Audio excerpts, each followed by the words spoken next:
Alright, so here's where we are currently, and I've went to the grinder and used a 60 grit belt to start out with to remove all of the excess steel. Then I switched over to a 120 to clean the outside edges up really nice. So now what I'm going to do is I'm going to move over to my height gauge here, and I'm going to scribe the central lines here on the edge portion of the blade, and then I'm going to scribe a central line down the spine that will help me keep my bevels even out here at the tip, because sometimes even if they're even here on the sides, you may not be even here at the tip. So I'm going to go ahead and scribe those, and then we'll take it over to the grinder after putting our file guide on, and then get our bevels roughed in preparation for heat treat.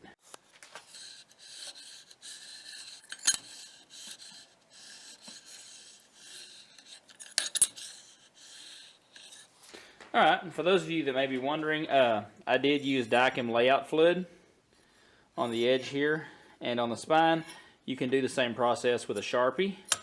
And for those of you that may be wondering where I got this height gauge, I bought this one at Grizzly Supply. It was about a $75 height gauge.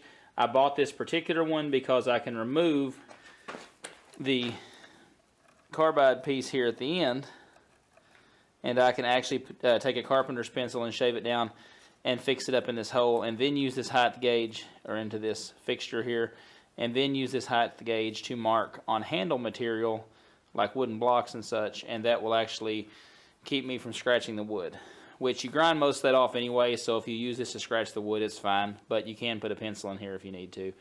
You can also find these on Amazon. I think on Amazon they're like 20-something bucks, but they do not have this removable piece. So that being said, let's take our knife here, let's get our file guide on, and let's get to work.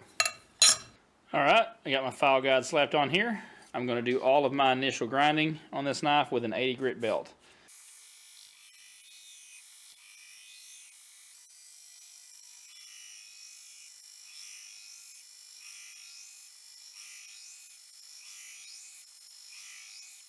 Alright, so here's where we are right off the grinder.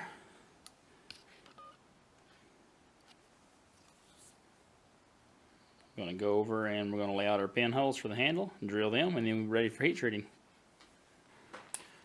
Alright, so I don't really have a set measurement for these pinholes. I'm just going to kind of eyeball it and see what I like.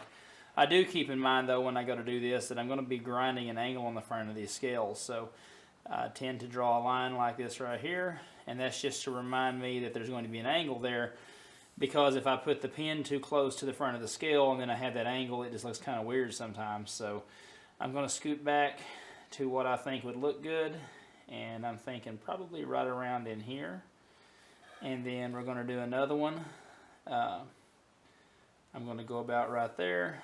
I will measure with my caliper and make sure this middle one is equally spaced in between these two, and then I'll make sure that they're spaced properly top to bottom and bottom up to the pinhole.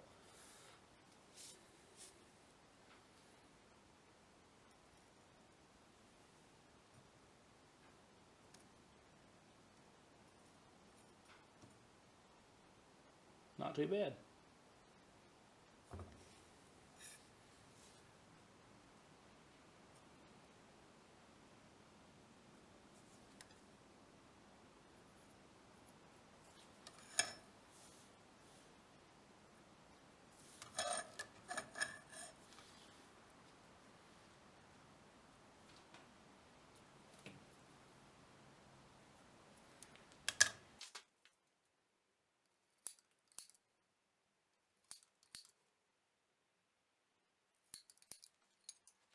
Alright, so I've got the pinholes drilled. I use a number 30 drill bit. I get these from Pop's Knife Supply. They're a little over $1 a piece. They're the perfect size for an 1/8 of an inch pin stock. And then I came back with a 3/8 drill bit and drilled some holes completely through the tang here. That'll help lighten the knife up some, as well as give an area for the epoxy to flow back and forth between the handle scales. It gives it a little bit of extra strength there, shear strength. And so with that being said, now we're ready to toss it in the forge. I'm going to go through a couple of thermal cycles, normalizing cycles, and then we'll be ready to heat treat it. So let's move on to that.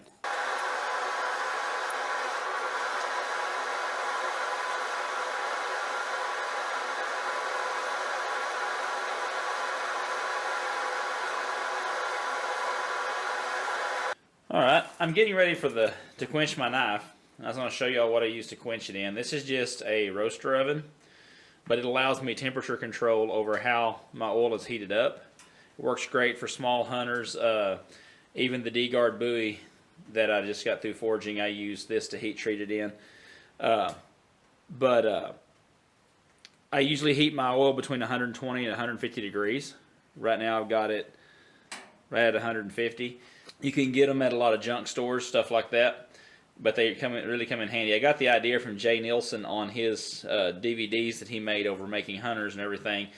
He was using a larger roaster oven. He uses an actually dedicated tank now that has, you know, the heating elements and everything in it. But this is a great way if you're a beginner to start out heating your oil.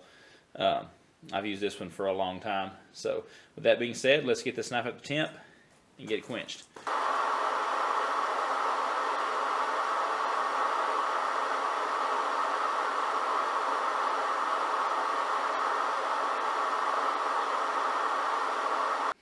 Alright, so here we are out of the temper. Everything went through great, no warps, nothing like that. I tempered this for 2 1-hour cycles at 400 degrees Fahrenheit. Now I'm going to go ahead and rescribe the line here on the edge and go to the grinder and get these bevels finished up. Alright, so let's move on.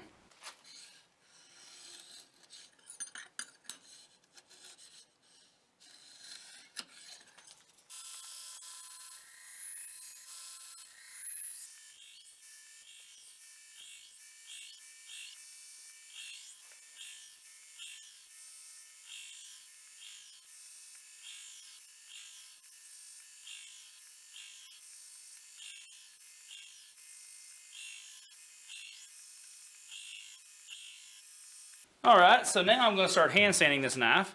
I've already taken everything up to a 120 grit, and I'm going to come in here with a 220 and start cleaning it up. Now, when you hand sand this, the way you want to start out is I did the 120 with straight pulls. You can come back in with your 220 as you work your way up through the grits, and you want to sand at an angle. And then you'll get all of these straight pulls out, all the 120 scratches, and then on your 320 grit, you want to go straight again. On your 400 grit, you want to go at an angle again, 600 grit straight, and that just ensures that you get each and every scratch that's on this blade out. With that being said, let's go ahead and get to hand sanding.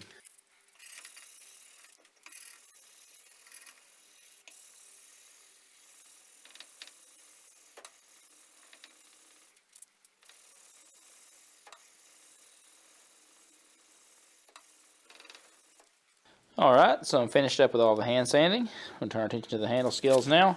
And for that, we're going to be using this set of Fancy Texas Mesquite handle scales. I got these from Jantz Supply. And so it's under their natural wood category on their website. So let's get these out of this package and get our handles traced out and get them drilled.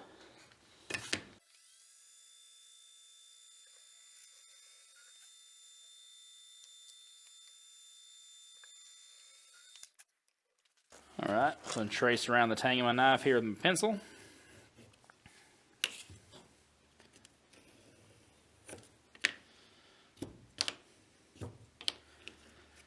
And if you notice here, I've got a mark here showing what's the inside of this handle scale.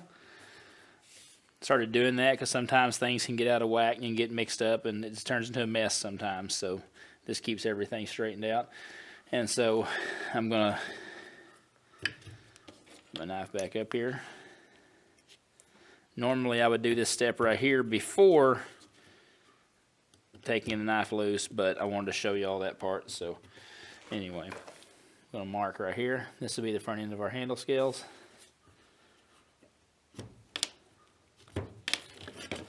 And what I'll do is just come as close up here as I can. Like that. There we go. We'll go cut that off on the bandsaw, clean it up on the grinder, and then profile the front ends of these, put our angle on them, and we'll be ready for glue up.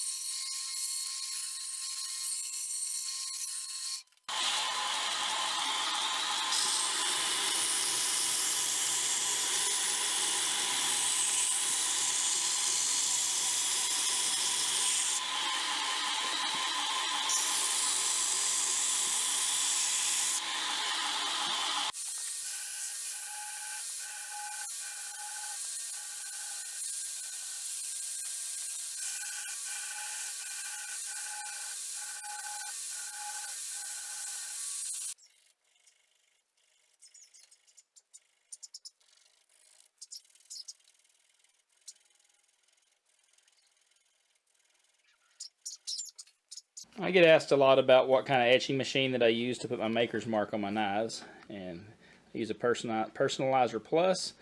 There's actually a full video here on the channel of how to use this to do a maker's mark. I'll tag it in the cards.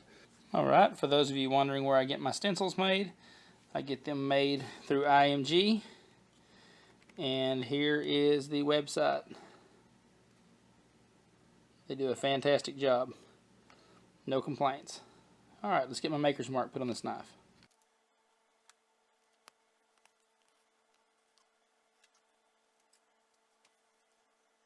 Alright, now to darken my maker's mark, I'm going to use some super bluing solution.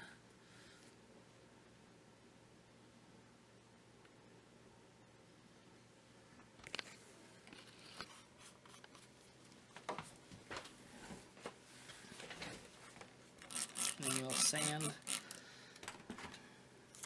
it off and clean it up.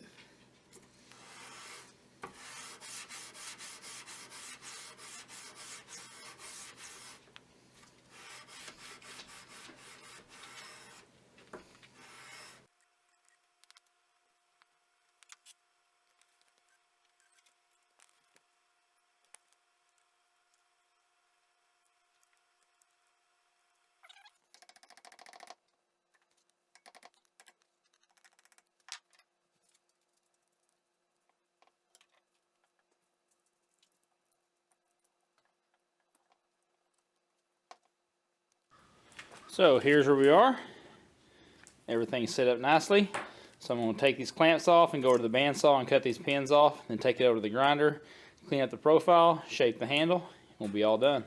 Alright, catch you in a bit.